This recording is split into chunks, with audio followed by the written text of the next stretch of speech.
Bem cedo, na manhã de 20 de julho de 1944, um carro do comando nazista atravessava uma floresta no leste da Prússia.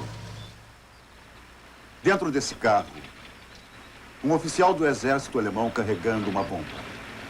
Ele estava a caminho de uma reunião de que participaria o próprio Führer, Adolf Hitler. A história da extraordinária trama para matar Hitler no auge da Segunda Guerra Mundial será nossa primeira parada na jornada pelo estranho, pelo bizarro, pelo inesperado. Veja o Cospe Fogo trabalhando na cidade do México. Conheça o fantástico povo avestruz de um vale do Zâmbia. Surpreenda-se com a separação das águas do mar na Coreia no milagre de Moisés. Faça um curso e estude lixo. Pegue um punhado de minhocas que passam a vida comendo lixo. Passe pelos incríveis testes das artes marciais na China. Transforme as calçadas de Paris em obras de arte temporárias. Salte com destreza numa competição de atletismo. Junte-se a um mamífero ovíparo australiano em sua refeição de cupins. Equilibre-se nos ombros do artista nova-iorquino. Veja uma exposição doméstica onde sobras industriais se tornam obras de arte. Bata com a marreta numa prova que desafia a morte e mostra a destreza física na China. O estranho, o bizarro, o inesperado. São os assuntos em que um homem chamado Robert L. Ripley nos desafia em... Acredite se quiser.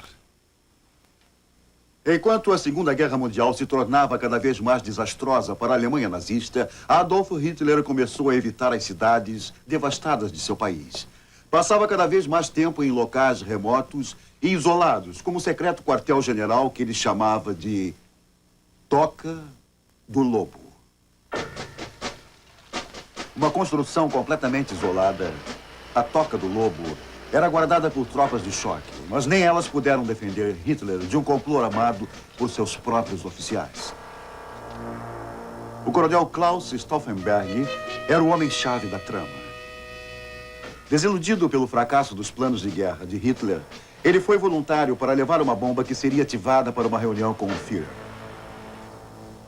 Chegando à Toca do Lobo, von Stauffenberg pediu um aposento reservado para ficar a sós alguns minutos. Disse que queria vestir uma camisa limpa antes do encontro com Hitler.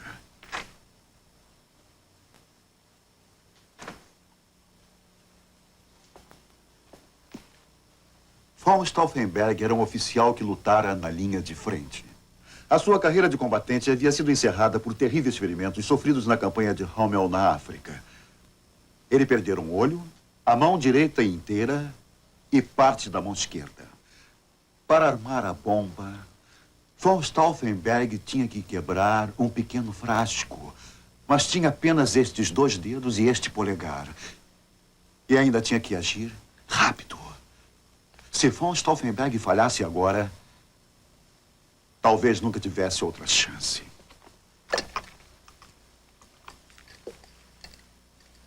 Finalmente, conseguiu quebrar a cápsula. Ácido de dentro da cápsula pingava sobre uma fina lâmina ligada à bomba. Em uns 10 minutos, o ácido iria corroer a lâmina, soltar o detonador e gerar a explosão que mataria Hitler.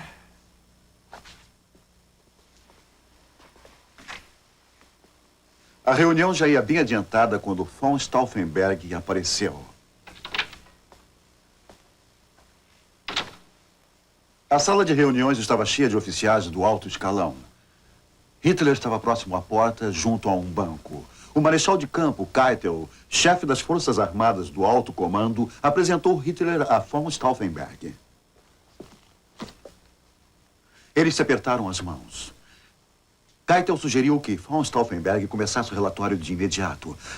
Mas, felizmente para von Stauffenberg, Hitler estava por demais envolvido em uma discussão sobre os avanços da Rússia no leste.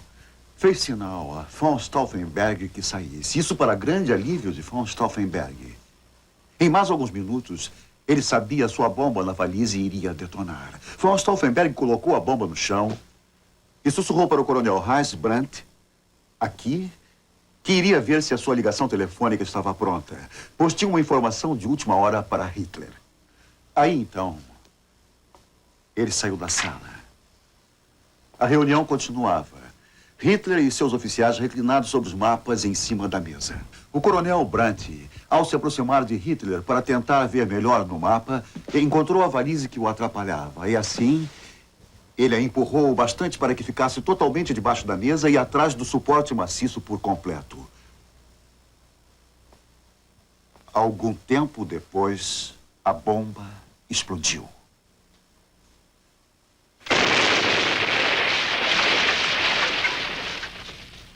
Von Stauffenberg esperava lá fora pela explosão.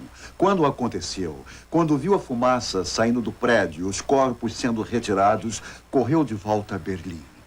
Lá, juntou-se aos outros oficiais alemães do alto escalão, caçadores de nazistas.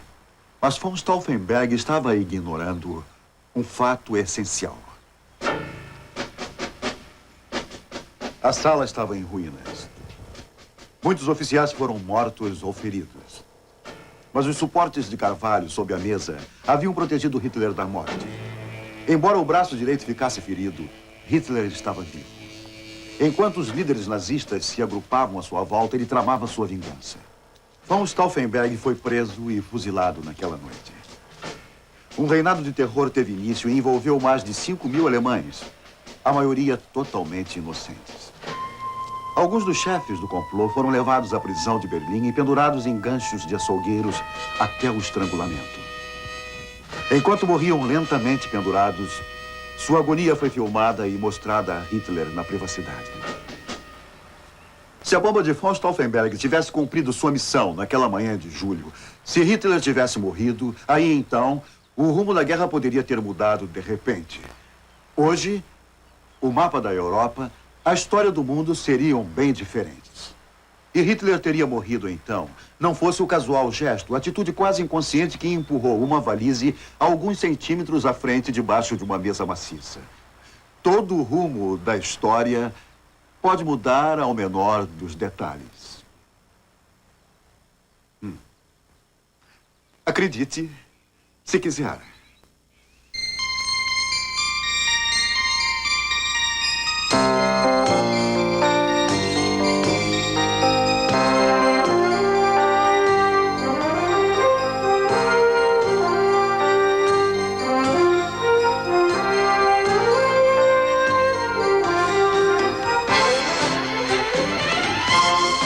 Acredite se quiser.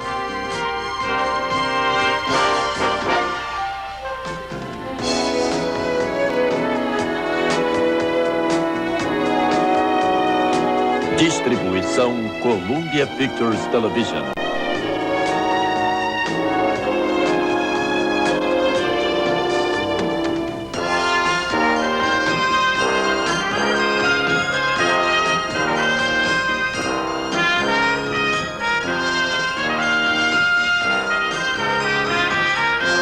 Versão brasileira, Herbert Richards.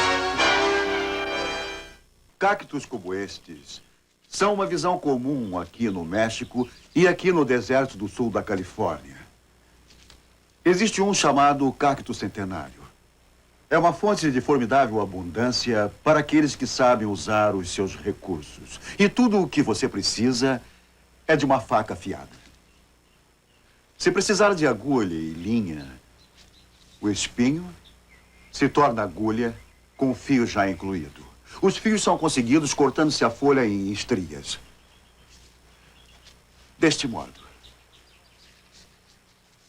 Pode-se usá-las para dar alguns pontos ou pode-se fazer a fibra virar tecido para se conseguir um tipo de cachecol como este. Então, se você quiser escrever uma carta, corte quantas folhas precisar e espere que elas sequem. Era o que faziam os astecas do México, bem como os conquistadores espanhóis. É só achatá-la e, quando secar, pode-se escrever na própria folha cedida pela natureza. Acredite, se quiser. Se você for desajeitado e ficar com uma ou duas manchas de tinta no dedo, O cacto centenário também vai cuidar disso. É só você abri-lo, esfregar as manchas de tinta na parte úmida da folha e pronto. Está limpo. Mas isso não é tudo. Se você cortar a polpa de uma planta adulta, então poderá retirar um líquido que tem sabor de suco de legumes.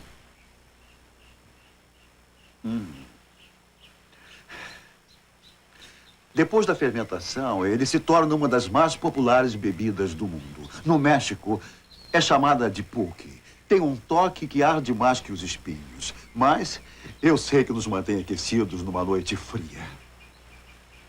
Na natureza, aparentemente o comum oferece surpresas estonteantes.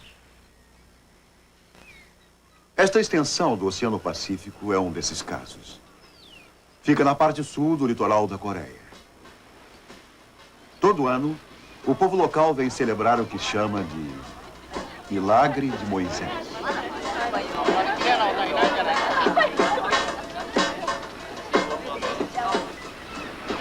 Marés, chegando à altura de 6 metros, castigam estas costas. Entretanto, num dia em particular, os ilhéus contam uma lenda em que um homem fica preso numa ilha vizinha, desesperado para voltar para casa. Suas preces foram ouvidas. Agora, uma vez por ano, o milagre se repete. Um caminho rochoso emerge do mar e as ilhas novamente ficam ligadas.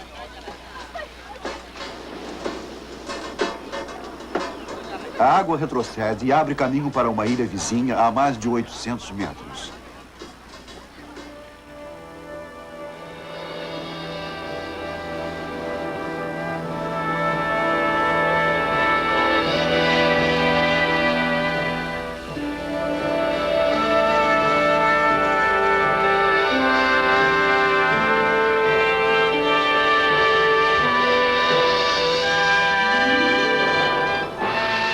Para os cientistas, o fenômeno é previsível. Ocorre quando a Terra, o Sol e a Lua estão em linha direta. A maré retrocede e então, exatamente 1h05 depois, ela retorna.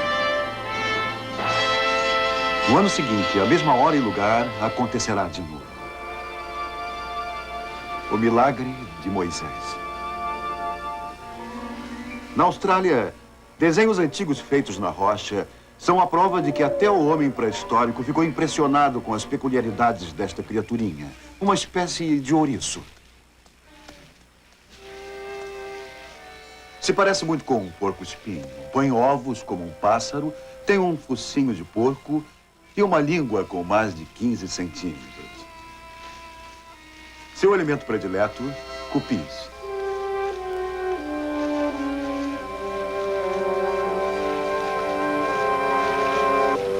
Ele caminha como um pato, rola como uma bola e é rápido como um gato.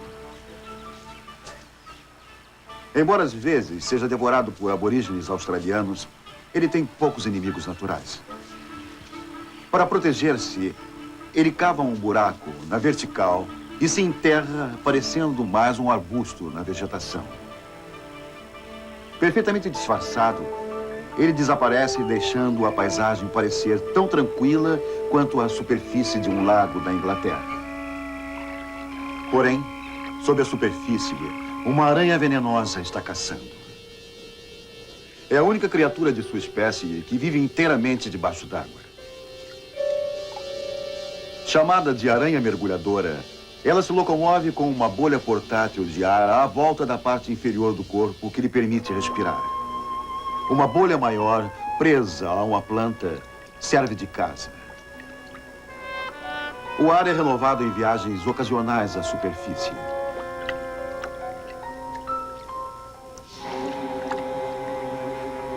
Buscando a presa, como este pequeno camarão, a aranha depende de esconder-se e do veneno de ação rápida que ela injeta ao picar sua presa.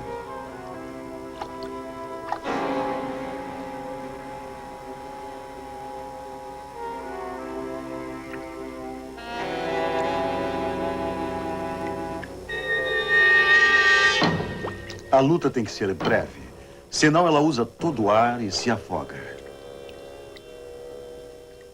Para comer, a aranha precisa voltar à sua casa na bolha. Lá dentro, vai devorar o camarão.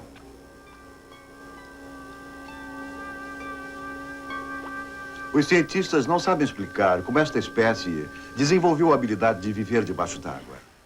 Explicam, entretanto, como uma aldeia do Vale do Zâmbia, na África, se tornou conhecida como lar de uma tribo nômade chamada de Povo Avestruz. Vivendo em isolamento completo há gerações e casando-se uns com os outros, os pés de mais de 25% dos habitantes ficaram parecidos com as patas do avestruz. Uma condição genética que os cientistas chamam literalmente de síndrome da pata de lagosta. Para os membros da tribo, entretanto, essa condição é aceita como normal. Para eles, não existe estigma ao serem chamados de povo avestruz.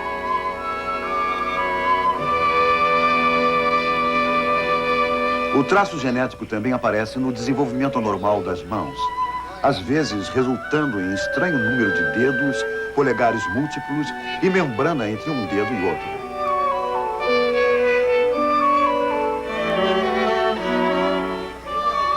Exceto a necessidade de calçados especiais, o estranho desenvolvimento desse povo parece não afetar a vida diária na aldeia.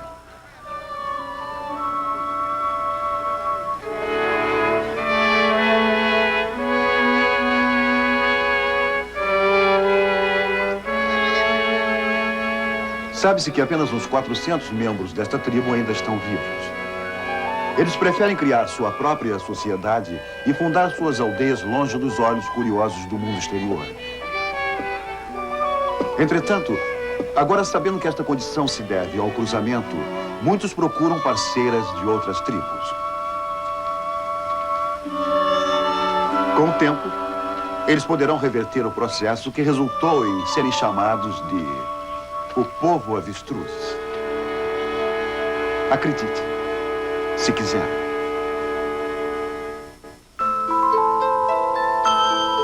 A cobra-vidro é tão frágil que ao tocá-la, sua cauda se parte. Acredite, se quiser. Croquet.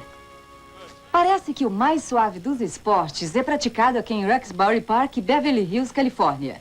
Mas em certa época acreditava-se que o croquet era o esporte do mal. Tão vil e perigoso que realmente foi banido de Boston no fim de 1800. De acordo com uma revista da época, a engenhosidade do homem jamais concebeu nada melhor calculado para mostrar os hábitos ruins da humanidade do que o chamado jogo de croquet. Com o tempo, o jogo entrou e saiu de moda. No momento, diverte a muitos. O número de clubes de croquet nos Estados Unidos cresceu mais de 1.200% nos últimos 5 anos. O objetivo do jogo é fazer um circuito completo, passando a bola por cada uma das metas no percurso. A regra básica é simples. Leva-se anos para dominar esta jogada. Às vezes, nada é mais doce que a vitória, ou mais sério que um jogo. No Alasca, participar de jogos é um modo de preservar as tradições. Uma vez por ano, os participantes se reúnem para competir nos Jogos Mundiais dos Índios Esquimós. Este é chamado de salto das juntas. Para vencer, o concorrente deve usar só as juntas e dedos dos pés para completar o circuito. É uma corrida contra o relógio e a exaustão.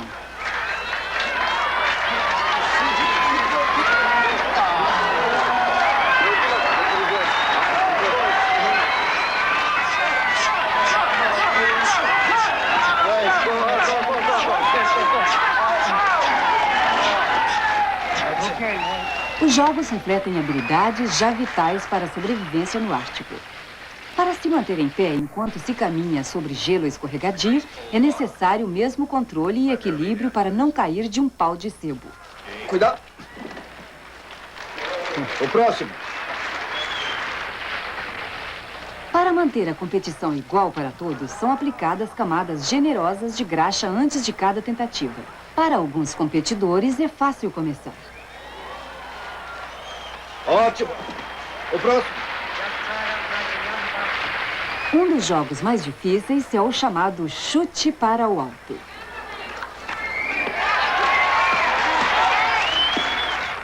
A competição é uma versão de uma brincadeira infantil dos esquimós.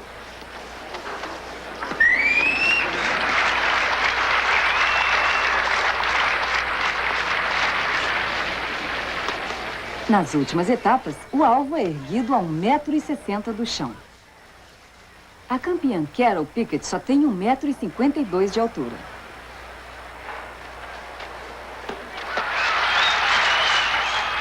Para Carol Pickett, é uma conquista espetacular. Outros testes provam diretamente a habilidade de sobreviver.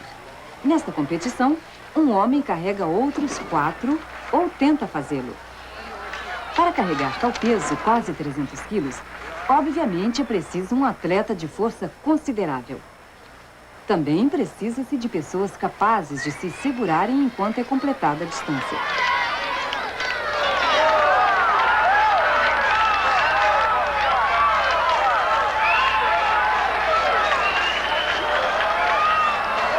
Força, engenhosidade e trabalho de equipe. Para esquimós e índios, tais qualidades asseguravam a sobrevivência de maneiras inesperadas. Em certa época, um forte impulso como este pode ter sido a única maneira do caçador subir acima do gelo para procurar sua presa.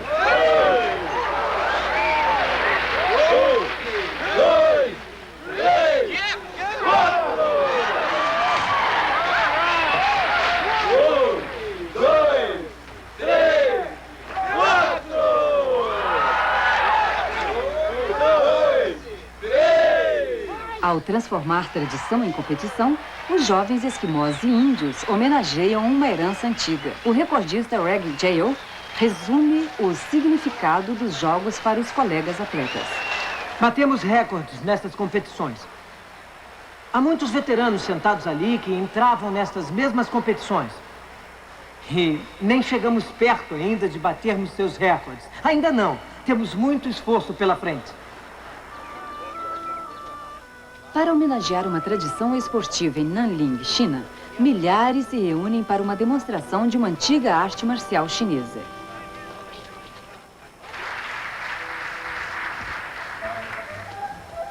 Muitos participantes têm 60 anos ou mais. Para o público jovem, entretanto, tais eventos inspiraram um novo interesse em aprender os meandros de um esporte que resulta de habilidade de se controlar formidavelmente o corpo.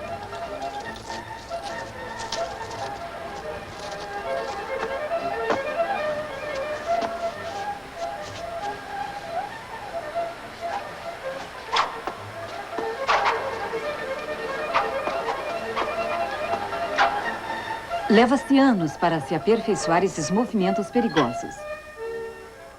De certa maneira, as apresentações se parecem com as exibições tradicionais de força física, com uma diferença destacável. Aqui, a vida do participante está em jogo. As espadas são afiadíssimas. Para evitar o pior, os atletas dependem apenas de sua destreza nessa arte e controle mental completo da dor física.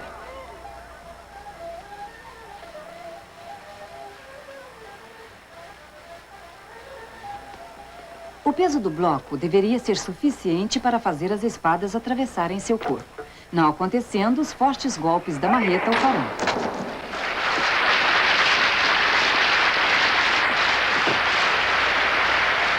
As espadas nem sequer deixam marcas em suas costas.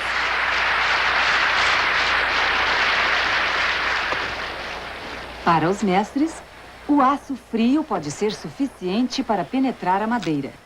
Sua carne, entretanto, parece impenetrável às suas pontas mortíferas.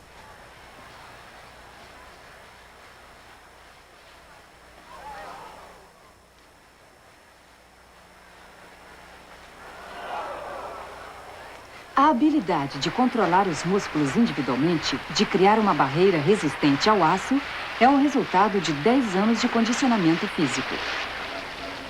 Em outra demonstração, uma equipe prepara um teste surpreendente.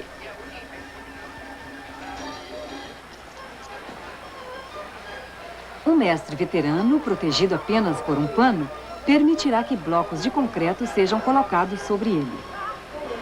É colocado um bloco adicional para equilibrar o peso que chega a 1.700 quilos. Tudo em cima do peito de um velho e sua fé inabalável no poder desta arte marcial.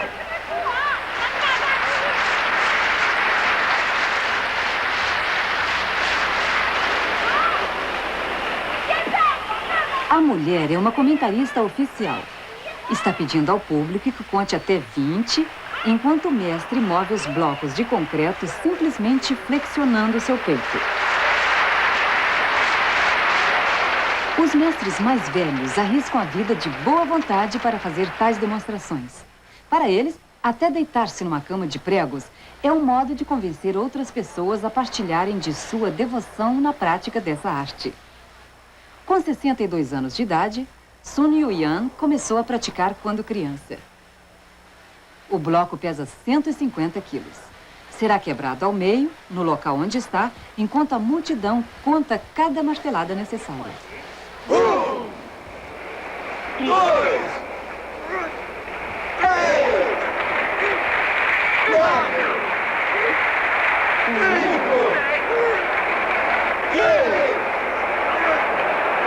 7, 8, 9, 10, 11, 12,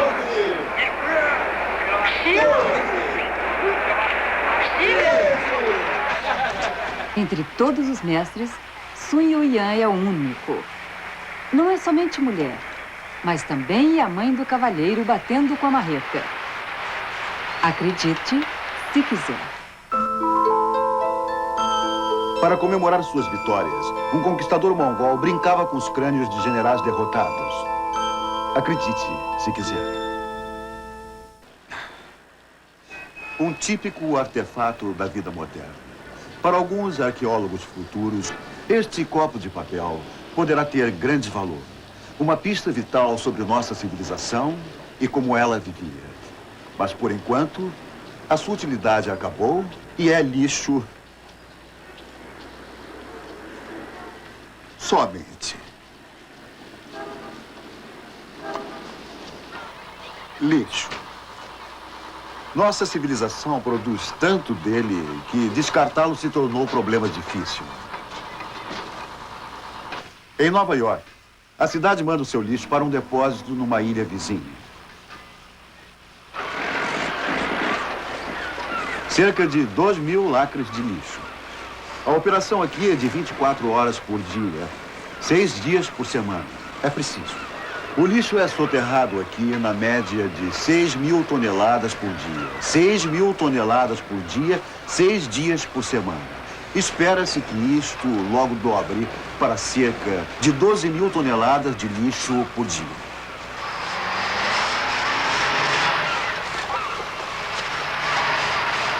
A cada 24 horas, uma camada nova de terra é colocada para manter afastados moscas e ratos. O lixo aqui é empilhado profundamente ou bem alto, dependendo de como se olha. Pelo ano 2000, algumas das pilhas poderão chegar aos 1.500 metros acima do nível do mar. Isto vai torná-las, acredite se quiser, as montanhas mais altas de todo o litoral leste. Para mover montanhas de lixo para depósitos como este, os governos municipais desenvolveram uma série de métodos semiautomáticos. A ideia principal é substituir o homem pela máquina para que mais lixo seja coletado de uma só vez. Não há dúvida de que tal desenvolvimento tecnológico tornou maior a eficiência dos departamentos de limpeza pública de várias cidades. Ainda assim, não importa o quanto sejam engenhosos os métodos aplicados. Os coletores de lixo têm uma grande luta pela frente. O fato simples, mas surpreendente, é que os americanos produzem mais de 80 milhões de toneladas de lixo por ano.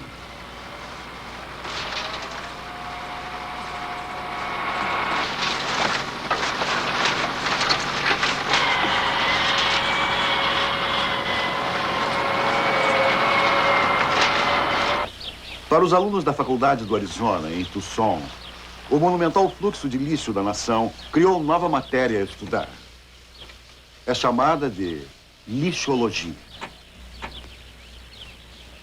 Como parte de uma aula de arqueologia, os alunos transformam os depósitos de lixo em projeto de pesquisa. Regularmente, colocam luvas e aventais para estudar os mal cheirosos produtos que outras pessoas jogam fora. Um aspecto do estudo é determinar o valor do que os americanos chamam de lixo. Para analisar suas descobertas, cada item tem um código no computador.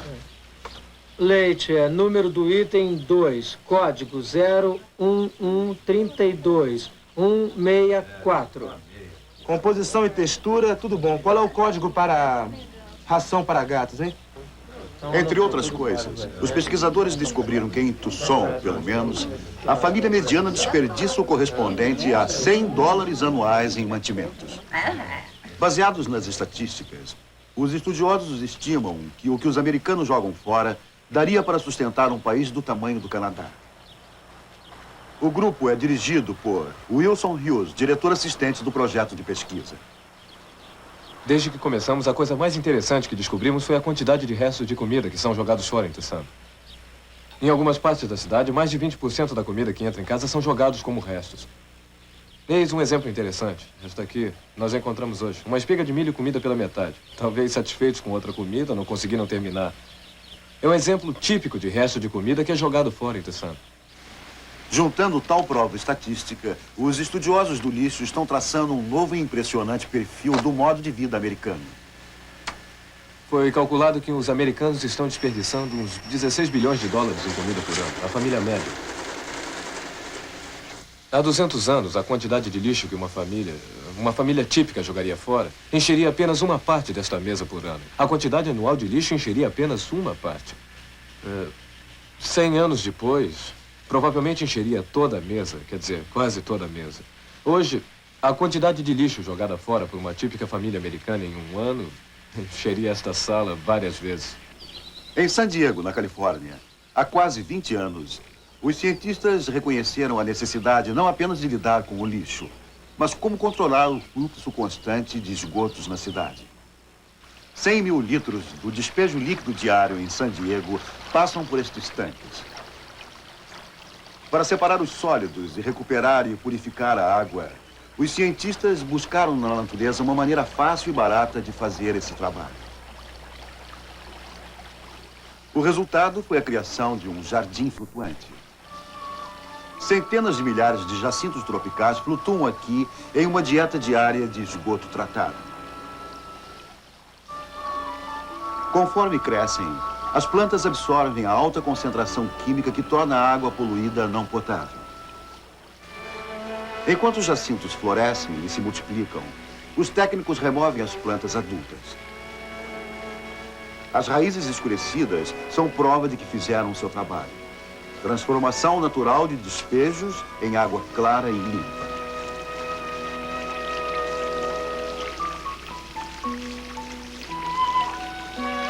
Para completar o processo, a água é filtrada 2 vezes.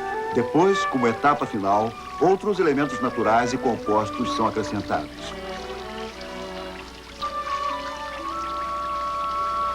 Despejos se tornam água potável graças a uma planta tropical e à engenhosidade de engenheiros criativos que se recusam a permitir que alguma coisa se desperdice. Em fazendas experimentais, parte da colheita de jacintos é usada para alimentar os animais. Apesar de sua origem, as plantas não contêm matérias tóxicas. Para alguns, despejos são considerados recursos naturais como carvão ou petróleo.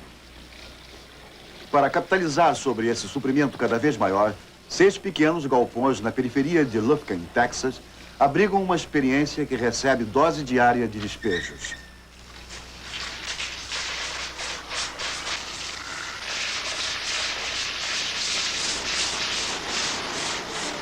Estas são as minhocas vermelhas puladeiras da Louisiana. Seu trabalho é devorar despejos e detritos. Devorando quase 80 quilos de detritos por dia, as minhocas economizam para a cidade de Lufkin uns 100 mil dólares anuais.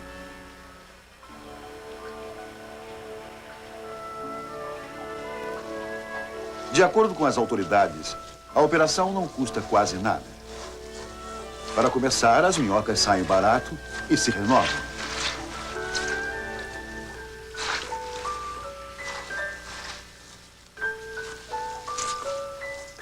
Por si só, uma minhoca tem pouco valor como unidade de despejo. Entretanto, quando quase 2 milhões se põem a trabalhar, não apenas ficamos livres dos detritos, como conseguimos uma pequena montanha de seu esterco que é vendido como adubo de primeira em Los Angeles. Lixo nem sempre é lixo. Num calmo quarteirão da Rua 62, o lixo industrial é transformado em obras de arte. Elas ficam em exposição permanente numa galeria ao ar livre, na parte dianteira da casa do escultor de formas livres, Lou Harris. Para juntar as peças de seu incrível trabalho, o escultor percorre todos os cantos da cidade. Cada peça é única, permanecendo cada uma em sua forma original como escultura. Lou Harris não acredita na mudança de formas. Simplesmente as coloca juntas para dar seu conceito pessoal sobre a sociedade moderna. Trabalho com lixo industrial há uns 9 ou 10 anos. Apanho a maioria das peças direto nas fábricas, porque eles têm muito lixo lá. E eu transformo em arte. Esta cerca saiu do lixo. Até o cabo da TV por cabo, eles jogam fora de tudo. E eu adoro. Para armazenar material para uso futuro, Lou Harris, ajudado por seu irmão, transformou a área em volta de sua casa em Arca do Tesouro. Sim, tem $1 milhão em lixo aqui. Vou ficar milionário. Vou criar coisas que ficam lindas saindo do lixo, para pessoas de todo o mundo. Lixo industrial no valor de $1 milhão. Está vendo? Está por toda a volta aqui. Lixo. Na verdade, ele só está nos olhos de quem vê. Em Bangkok, o altíssimo templo de Wat Thant Du é coberto com louça quebrada. Acredite, se quiser.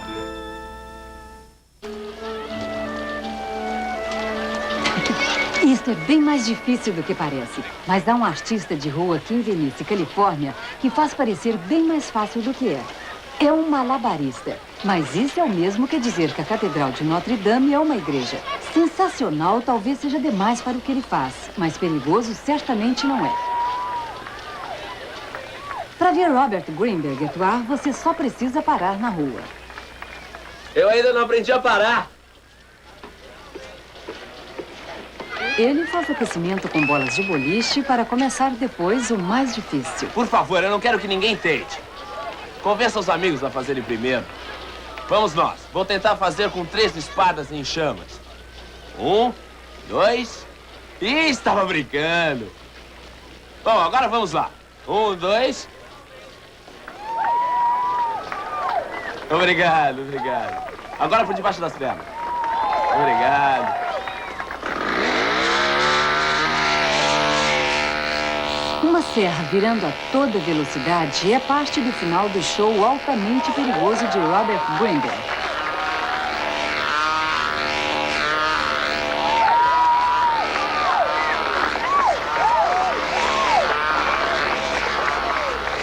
Artistas de rua fazem seus números por quantias insignificantes, mas duvido que realmente façam por dinheiro.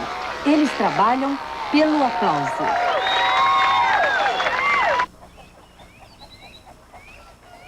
No México, artistas de rua como Francisco Lohan, aqui em casa com o irmão mais jovem, dependem dos números que fazem para o sustento da família.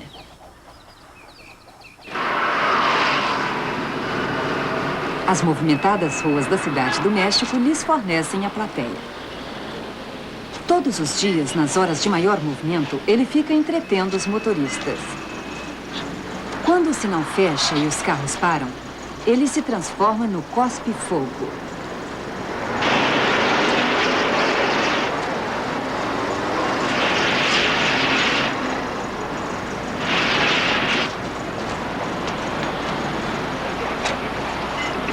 ganhar as moedas, Francisco Urran se arrisca ao envenenamento ou a sair seriamente queimado.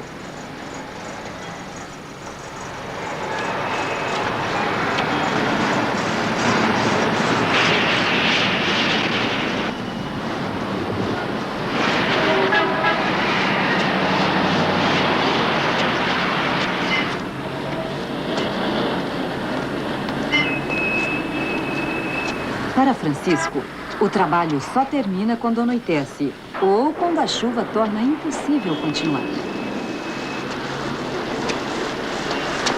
Apesar de arriscar tanto a vida assim, Francisco recebe apenas uns $8 por dia. Alguns chamam o que ele faz de imprudência. Ele chama de ganhar a vida. Números perigosos parece que sempre atraem multidões. Nas calçadas de Nova York, o artista Tony Vera esquenta a plateia levando a bicicleta para um giro, do modo mais difícil.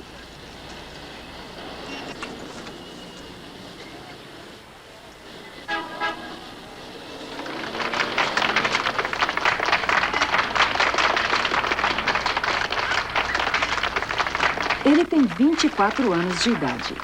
E se inspirou para se tornar artista num circo que ele viu no Madison Square Garden, em Nova York. Este número, com um participante da plateia, é um clássico do circo. Para o voluntário é necessário um certo destemor. E para o artista, a confiança nascida da força e da prática.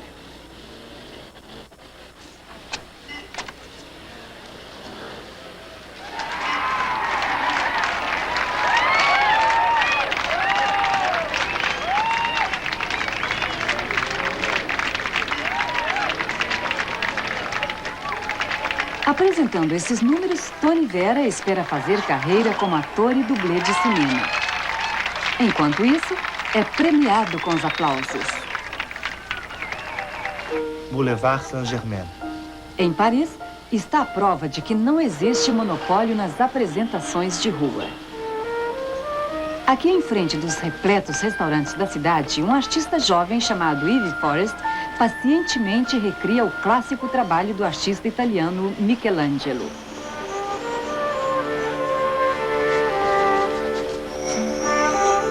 O trabalho é feito em giz. Para pagar, basta pisá-lo. No transeunte, o uso da calçada como tela provoca uma reação curiosa, por vezes de generosidade.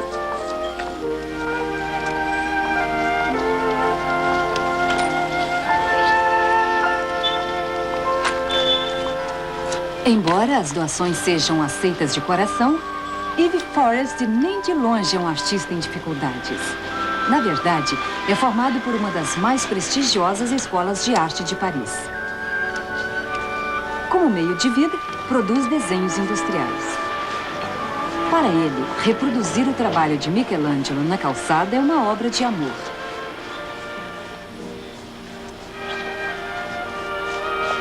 Dois dias de esforço são necessários para completar um deles. Todavia, em algumas horas, marcas de sapato ou a chuva podem destruir tudo aquilo que ele pintou. Seu trabalho logo desaparecerá, sendo visto por poucas pessoas de sorte. Ainda assim, estranhamente, para Yves Forrest, isso traz satisfação. Acredite, se quiser. Estes são os projetos de arquitetura complicados de uma das mais incomuns cidades do mundo. As ruas formam um fascinante padrão geométrico, radiando para fora como aros de uma roda. A cidade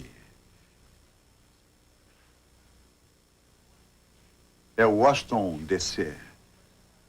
Foi planejada por Charles L'Enfant, um engenheiro arquiteto francês, mas foi construída pela incrível habilidade de um formidável matemático chamado Benjamin Banneker. Banneker surgiu para salvar a situação no dia em que L'Enfant se desentendeu com as autoridades e teve que fugir de Washington às escondidas, com todas as plantas enroladas debaixo do braço. Bem, Isso teria sido o fim de Washington DC. O projeto era impossível de ser substituído. Ou pelo menos assim todos pensavam. Exceto Benjamin Banneker. Banneker foi indicado à comissão do governo encarregada de supervisionar a construção da cidade pelo próprio George Washington. Isso foi em 1790, quando os Estados Unidos da América ainda adotavam a peculiar instituição da escravidão. Banneker era um negro livre, um cavaleiro de impressionantes credenciais para aquela época ou qualquer outra. Pouco importava a Banneker que o arquiteto tivesse levado as plantas originais. Ele sabia que podia construir a cidade exatamente como fora planejada, para o espanto de seus colegas e, presumivelmente, do próprio George Washington. Banneker foi em frente, reproduzindo cada detalhe de cada folha da planta original de memória.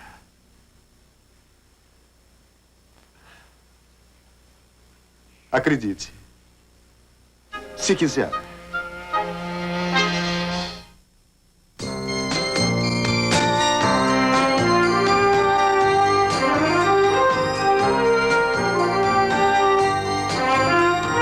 Canal 21 UHF, o canal de São Paulo. Veja logo mais às 10 da noite um grande filme com som original e legendas em Campeões da Crítica.